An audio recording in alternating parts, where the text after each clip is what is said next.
स्वागत है दोस्तों। आज हम बात करेंगे स्वर्ण प्राशन अर्थात गोल्ड फीडिंग। जैसे मैंने आपसे अन्न प्राशन की बात की कि जब हम पहली बार मोटा अन्न, दूध के अलावा हम जब मोटा अन्न लेते हैं उसको अन्न प्राशन के रूप में जाना जाता है। ऐसे ही प्राचीन काल से अन्न के साथ लोग गोल्ड या स्वर्ण का भी प्राशन या फीडिंग करते हैं, ऐसी मान्यता है और आज तक ये तर्कसंगत है और स्वास्थ्य के लिए बहुत ही ज़रूरी है। जो लोग स्वर्ण प्राशन में विश्वास करते हैं या जानकारी लेना चाहते हैं, उनको ध्यान रखना चाहिए कि ये स्वर्ण प्राशन एक प्रकार से आयुर्वेदिक मेडिकल साइंस के अंदर एक आम थेरेपी थी, जो कि हेल्थ के लिए ज़रूरी था।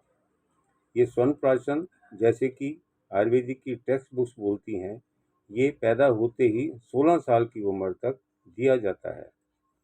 अब ये स्वर्ण प्राशन कैसे किया जाए, ये भी एक पूछने का सवाल है।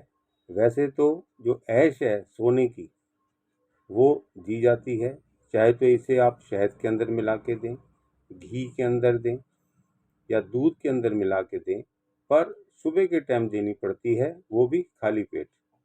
आज आप जानिए कि यदि हम बच्चा जब पैदा होता है तभी देंगे तो विचित्र लगेगा, शायद विश्वास ना हो, तो आप ये समझिए कि जब बच्चा 6 महीने का हो जाता है तब भी आप देंगे तो उसके अनेकों लाभ होते हैं। जैसे कि सोना, जिस प्रकार से सोने की भस्में बनती हैं और आयुर्वेदिक दवाइयों में दी जाती हैं, ऐसे ही स्वर्ण प्राशन भी एक प्रकार की थेरेपी है, जो बूंदों के माध्यम से बच्चों को या बड़ों को दी जाती है। जैसा कि मैंने उम्र बताई, बचपन से लेकर 16 साल तक। आप समझिए, जब आपने वीनिंग या अन्नप्राशन जैसे होता है, ऐसे स्वर्ण प्राशन आप 6 महीने में करेंगे। जब 6 महीने का बच्चा हो जाएगा तब भी करेंगे तो बहुत अनेक लाभ होते हैं। रही बात है, मैंने जैसे बताया, आप खाली पेट दें, सुबह के टाइम दें, उसके आधे घंटे तक कुछ और ना दें, तभी वो स्वर्ण जो है, सोना जो है, बूंदों में हम देते हैं तो उसका लाभ अच्छा होगा, क्योंकि वो शरीर के अंदर डाइजेशन उसका पूरा हो जाएगा। जब डाइजेशन अच्छा होगा, मेटाबॉलिज्म बढ़िया होगा। अब रही बात है इसके फायदे क्या हैं, आम भाषा में आप ये समझिए कि जो स्वर्ण प्राशन है, आज की डेट में हम कहें तो हमारी इम्यूनिटी को बढ़ाने वाला है। एक प्रकार से आयुर्वेदिक इम्यूनिटी बूस्टर है, ये आप सब जानें। रही बात जो सोना है किस प्रकार से हमारे शरीर में काम करता है, ये एक विषय अलग है, पर रही बात इसकी उपयोगिता क्या है, ये आप समझिए। हमारे शरीर का जो डाइजेशन है उसको ये ठीक करता है, मेटाबॉलिज्म को बढ़िया करता है। इसके फायदे क्या हैं, ये सेलुलर लेवल पे, यानी कि जो हमारी कोशिकाएं हैं उसके स्तर पे या ह्यूमरल पे, इस लेवल पे हमारे शरीर को ताकत देता है। ये डाइजेशन मेटाबॉलिज्म के अलावा हमारी शारीरिक जो ग्रोथ है, उसका विकास है शरीर का, उसके लिए ये बहुत कारगर है। ऐसे ही जो हमारा मानसिक विकास चाहिए उसके लिए भी कारगर है। जो लोग इसको लेते हैं या जिन बच्चों को दिया जाता है, वो तेजस्वी होते हैं, यानी कि उनका इंटेलेक्ट बहुत अच्छा होता है, निखरा हुआ होता है, आम लोग बच्चों से अलग होता है। रही बात है जिस प्रकार से पिछले दिनों कोविड आया था, जितनी भी वायरल डिजीज़ हैं उसके लिए ये स्वर्ण प्राशन बहुत बढ़िया चीज़ है। आप कहेंगे ऐसा कोई विकल्प तो है नहीं, ना कोई स्टडी है, लेकिन जो आयुर्वेद के मानने वाले लोग हैं वो ये जानते हैं कि स्वर्ण प्राशन से खाली वायरल बीमारियों के प्रभाव को कम करना ही नहीं है, पर उससे वायरल बीमारियों में जो कॉम्प्लिकेशंस होते हैं, जिस प्रकार से पोस्ट कोविड सिंड्रोम हुआ है, लोगों को बहुत समय तक बहुत परेशानियां रही, शरीर के अलग अलग भागों में अलग अलग सिस्टम्स को प्रभावित किया कोविड ने, तो उन सब के लिए स्वर्ण प्राशन एक प्रकार की थेरेपी या प्रक्रिया है जो बहुत ही लाभकारी है। इसके लिए आप समझिए कि खाली जो स्वर्ण प्राशन है, हमारे जो ग्लैंड्स हैं उनसे निकलने वाले जो हार्मोन्स हैं, उस पर भी इस थेरेपी का बहुत प्रभाव होता है। जिन बच्चों को ऑटिज्म है या जिनको और की हार्मोन्स की प्रॉब्लम है, डेफिशिएंसी है, उनके हार्मोन्स ठीक से काम कमी के कारण या उनकी ग्लैंड जो एंडोक्राइन ग्लैंड्स काम नहीं करती हैं, उन सब में स्वर्ण प्राशन जो है एक प्रकार की ऐसी ट्रीटमेंट है जो बहुत ही लाभकारी है।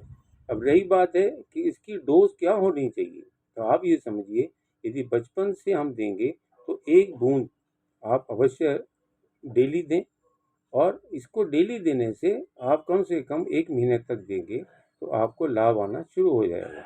रही बात जैसे आदमी बच्चा बड़ा होता है तो उसकी उम्र के हिसाब से, यानी कि 16 साल का भी यदि है तो आप उसको 6 बूंद दे सकते हैं, पर बीच में यदि है तो आप 3 बूंद दे दें, 2 बूंद दे दें, ये आपको निर्णय लेना पड़ेगा। और इसके निर्णय के लिए आप किसी भी आयुर्वेदिक स्पेशलिस्ट से बात कर सकते हैं, वो आपको सही राय देंगे। तो मैंने आपको ये बताया कि प्राचीन काल में ये भी एक थेरेपी थी जो बहुत सारे रोगों में बचाने में, जो भविष्य में होती थी, ताकि इम्यूनिटी भी अच्छी रहे, किसी प्रकार का वायरल बीमारी उनको ना हो, उनको कोई हार्मोनल प्रॉब्लम ना हो, इसके अलावा बैक्टीरियल है वो भी ना हो। और जिस प्रकार से इम्यूनिटी हमारी दिनों दिन कम होती जा रही है, चाहे कितनी भी सहूलतें हैं, कितना भी अच्छा खान पान है, पर उन सब के लिए ये थेरेपी बहुत ही अव्वल है। यहाँ तक कि जिनको कैंसर है, चाहे वो छोटी उम्र में है या बड़ी उम्र में है, इसको भी, जो बड़ी उम्र के लोग हैं उनको भी ट्राई करना चाहिए। एक प्रकार से ऐसी दवाई है जो कि आपकी इम्यूनिटी को बढ़ा के आपके जो शरीर के अंदर ऐसे सेल्स हैं कैंसर के, उसको ये कंट्रोल करती है। कैंसर सेल्स भी तो एक प्रकार से अनियमित होते हैं, उनका आकार खराब होता है, उनकी संख्या अलग होती है, और जिस प्रकार से वो बढ़ते हैं जिस भी शरीर के किसी भी अंग में, वहाँ के शरीर का जो अंग है उसके कार्य को डिस्टर्ब करते हैं। वो कम होने से उसका धीरे धीरे और जो दूसरे जो ऑर्गन्स हैं उन सबको अपने में मिला के बीमारी को विकराल रूप देते हैं। तो क्यों ना हम स्वर्ण प्राशन को एक बार ट्राई करें, देखें इसका क्या फ़ायदा है। पर रही बात बच्चों की, बच्चों के अंदर जिस प्रकार वीनिंग या अन्नप्राशन किया जाता है, फूड फीडिंग जिसको हम कहते हैं, इसलिए आप अन्नप्राशन के साथ साथ इस जो थेरेपी है स्वर्ण प्राशन की, इसको भी आप ट्राई कर सकते हैं। पर मेरा ये कहना है इसके लिए आपको विशेष तौर से जो आयुर्वेदिक एक्सपर्ट्स हैं उनसे आपको राय लेनी पड़ेगी। आजकल मार्केट में ऐसे बहुत सारे ड्रॉप्स मिलते हैं जो कि अन्नप्राशन की थेरेपी को करने में कारगर हैं। तो मैं आपसे एक बार फिर कहूँगा, अन्नप्राशन के साथ साथ स्वर्ण प्राशन भी ऐसी प्रक्रिया या थेरेपी है, या यूँ कहें ऐसा एक ट्रीटमेंट है जिससे आप लाभ उठाना चाहें तो अवश्य ही इससे लाभ उठाएं। Thank you very much.